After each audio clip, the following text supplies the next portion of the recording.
Well, hello everybody, and welcome back to Julie's Orchids. So today we're going to repot this Zygo, and yeah, I know it's in flower. So what? We're going to repot it anyway. I've had it for a bit, it's been in flower for a bit, and I've noticed that there's ants in the pot. I grow in my house, so this thing's getting repotted. Because there's ants in the pot, I'm going to take this out of the pot outside. But it's raining today, so I can't really take my camera out with me. So I'll be back in a minute with this thing bare rooted. Alrighty, so in the process of getting the bark off of this, I found mealy bugs. So I've given it a spray with some Eco Bug. Now we'll go ahead and rinse the root system off under the tap, get this potted up. So I just wanted to have a quick note. As you guys can see, I'm not being super pedantic about getting every last little bit of bark off. Not too worried about that. For that reason, you can see I've damaged this root. There was a piece of bark stuck to it, and I didn't realize how badly stuck it was, so I'm just going to cut that off right there, and we'll just throw that one away. Be careful. If you're going from bark to inorganic media, you don't have to be super have to get every little speck of bark off. It's just not possible. The little bits of bark that are left in there, yes, they will rot, but it's not going to be horrible. Now, because we have an existing root system that was in bark, I'm going to use the water bath method. So my holes are here. We're just going to let this fill up with water, and then we'll put the plant in, and then we'll drop the pumice down. Now, these zygos have pretty fat roots, so I'm going to use the larger sized pumice. In this size of a container, I am not going to use a microfiber cleaning cloth, but I think I could use a little bit more water in my bowl, so I'll be right back. And yes, I am using reverse osmosis water. My water here in my suburb of Perth, Australia is very hard. Anytime I use water with my orchids, with the exception of rinsing them underneath the sink, I use RO water. Now, why I don't rinse them in RO water underneath the sink, I don't know. Possibly because I get a better water pressure from the mains line. So I think that's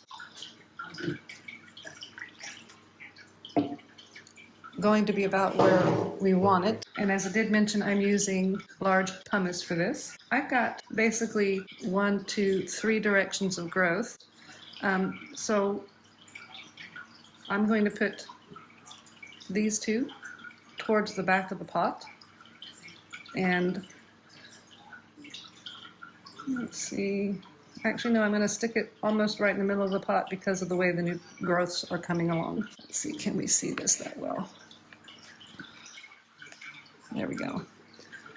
And as I mentioned, I am using the larger size pumice. Now this is mostly dry, so it might float a bit. That's okay. The goal here is to protect the roots as the pumice pieces fall down.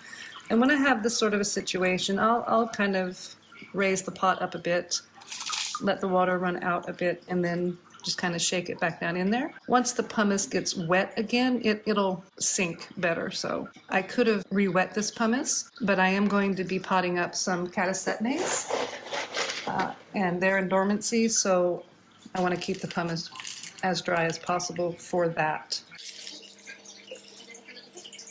Now I can see that I'm needing to put some right back into there.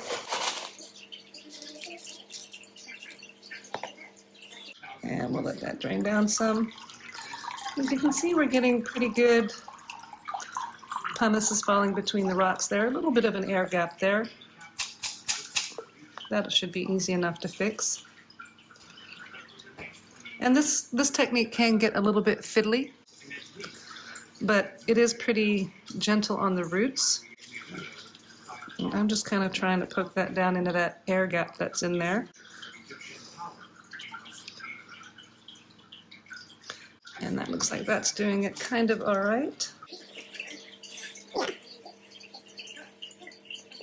That's much nicer down into there. So we'll just let that fill back up with some water again.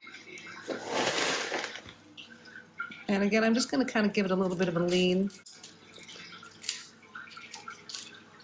so I can get the little rocks down underneath. And you can at this point in time kind of use your fingers to poke it down a bit. I want some to head in back here. Again, you can see I've got a little bit of a lean to the pot. I do find that that helps the pieces fall in between the roots a little bit better. You do have to kind of gently poke some down in between those roots, and then we'll let that drain out some and see how we're doing.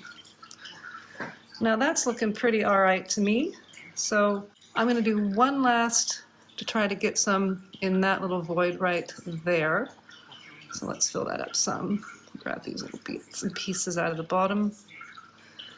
And I think I just might gently just physically place a piece or two in those little gaps between those roots. And I am doing it gently. And as you can see, we've got those little holy places covered up a bit better. So I'm going to take the water out of the way because most of the damage is done. And then we'll be able to see about where I've got it. Yeah, I think that's about as best we're going to do. New growth there, new growth here. This is the new growth that has put that flower spike out.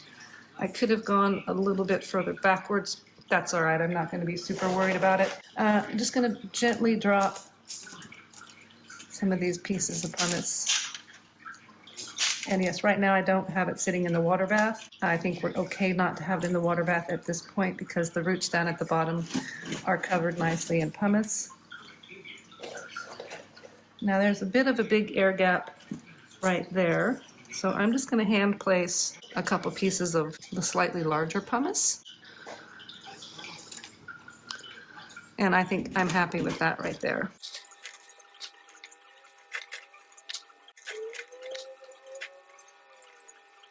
And I'm pretty happy with that. Again, we've got our holes to the back, so the tag is going to go back here. I do want to put a couple of little decorative stones. Again, this is just mostly to help the water to run off real quick, help keep a little bit of the humidity into the pot, and keep this top layer dry while at the same time avoiding salty buildup from any fertilizer or things that wouldn't drain away so well.